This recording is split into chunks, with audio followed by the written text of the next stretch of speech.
Here at Your Brilliance, my goal is to help you shine. So my goal is to get you in touch with your light and remove all barriers to it so that you are not afraid of anything anymore. Because when we are not in touch with our light, we feel powerless. It feels like other people are in charge and we have to do things their way and we have to please them in order to be given a chance. And so we train ourselves to give and to give and to give, to be useful, to make others happy, to prove our worth. And what happens? We're not rewarded for it. Instead, we end up getting taken advantage of. All of our gifts get swallowed up and we are given nothing in return. And so that is why I'm not here to teach you how to give men what they want. I am here to teach you to own your own power and your own light. And the specific methodology I teach is the pleasure principle. The pleasure principle is really simple on the surface. It just says, go towards what you desire rather than away from what you don't want. And there's some wonderful science behind it, which I explain in the full program. But right now, I want to show you how you can use this principle to shine more brightly in dating. Hi, I'm Amy Waterman. I'm a love expert here at yourbrilliance.com. And get ready to learn 3 practices that can completely transform the way you love and live.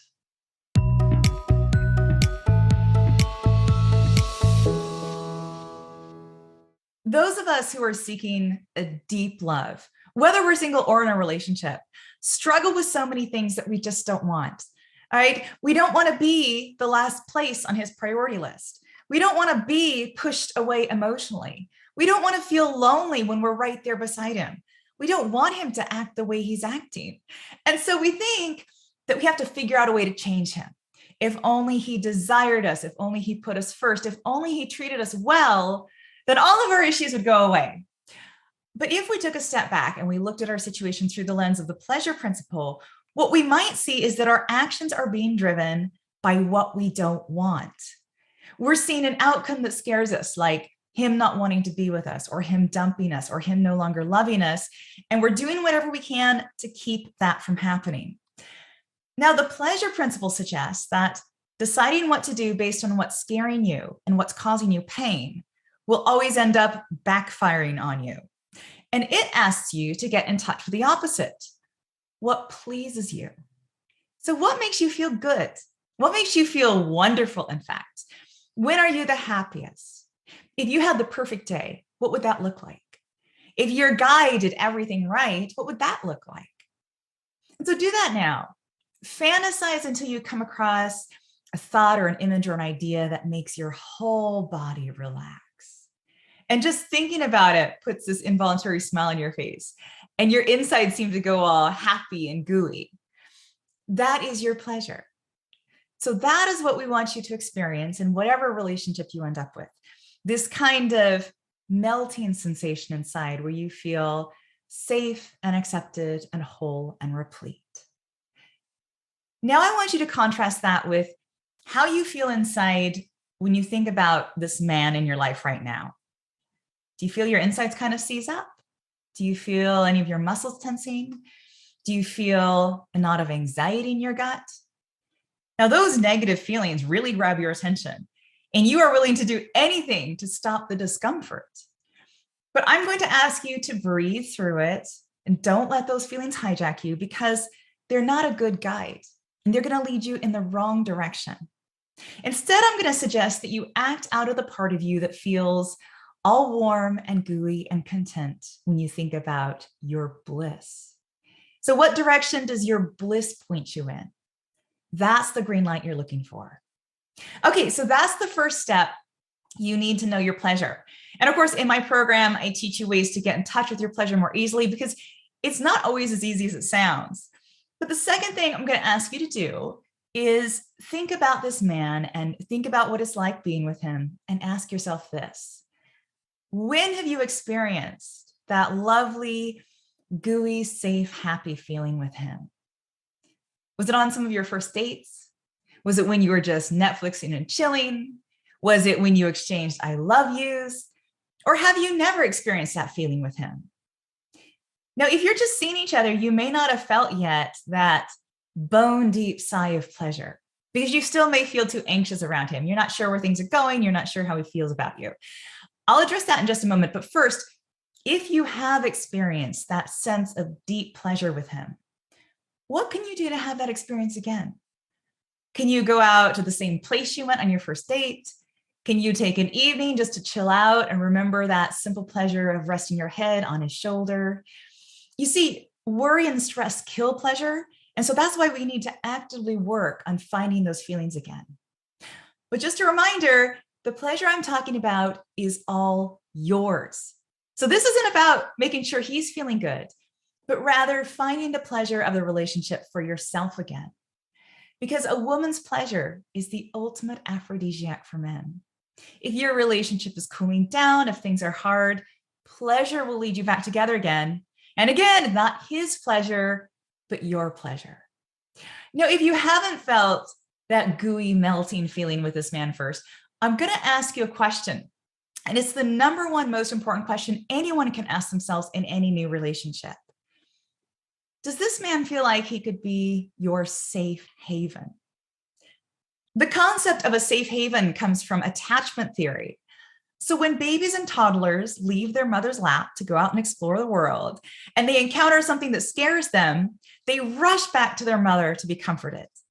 An attuned mother helps them feel safe, giving them the courage to venture forth again and explore that scary world beyond her lap.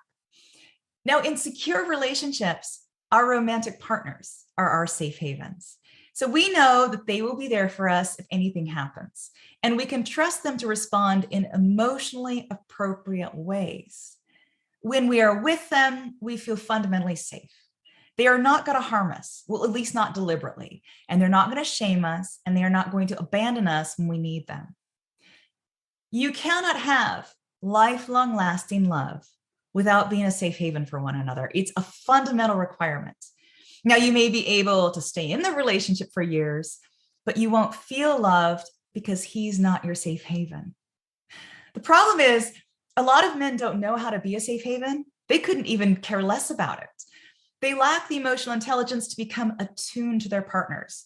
They're not even interested in being an emotional support person. They want things to be fun and easy, and they often mischaracterize our natural need to be emotionally connected as neediness. Now, you can get into a relationship with a guy like that, but it will be what I call a hamburger relationship. It will feel like fast food, satisfying in the moment, but ultimately leaving you hungrier than before. You cannot turn a hamburger relationship into a lasting love relationship. So you have to decide what you're going to settle for. Is a hamburger good enough? Or are you ready for that kind of full course meal that's good for you, even though it takes much longer and requires much more skill to prepare?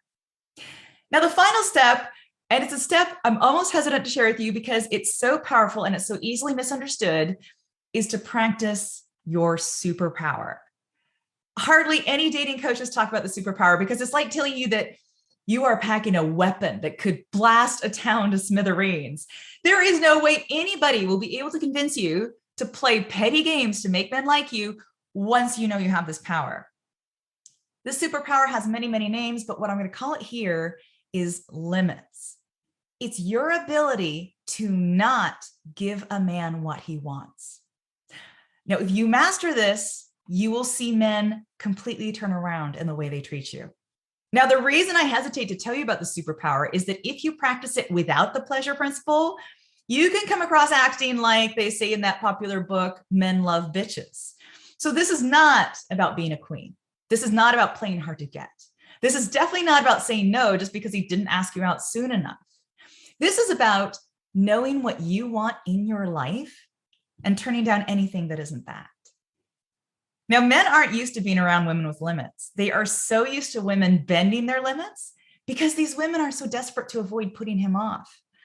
Dating culture has managed to convince women that their job is to give a man what he wants. Like, how often have you been told yourself that your job is to find out what men want so that you can be his secret desire? But in fact, the minute you start playing that game, I need to be what he wants, you give away your power. You're making everything about him. And you end up with men who take you for granted, who don't treat you with respect, and who put you second in their priorities. So your job is to remember what gives you pleasure. What makes you happy? What gives you that feeling of sheer bliss and comfort and safety? And then when you are with a man who doesn't seem to care about your bliss, or doesn't seem to care about what makes you happy, or doesn't seem to care about what you need, you simply exercise your superpower. You say no.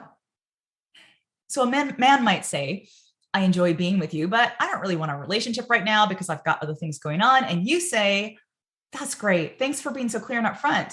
I accept that that's where you're at in your life, but I'm at a different place in my life. Good luck to you. And then you walk away. Men are so not used to women walking away. They're so not used to women not giving them what they want.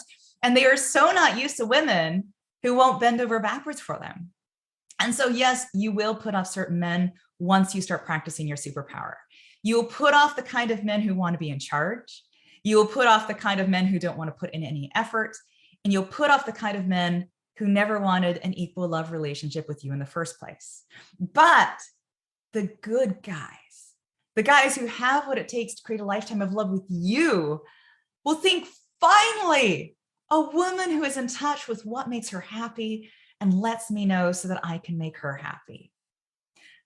When you practice the pleasure principle in love, you refuse to be with any man who doesn't take delight in putting a smile on your face. Because you know inside yourself how much pleasure it gives you to please the one you love. If a man thinks it's work to please you, then he doesn't have the capacity to love you. He's not meant for you. Say yes to yourself and no to him. Now, I would love to talk to you more about this. So if you like this topic and you want me to make more videos about it, give me a thumbs up. And of course, you can learn all about the Pleasure Principle program. I will put the link to that below. Take really good care of yourself, and I will see you next time.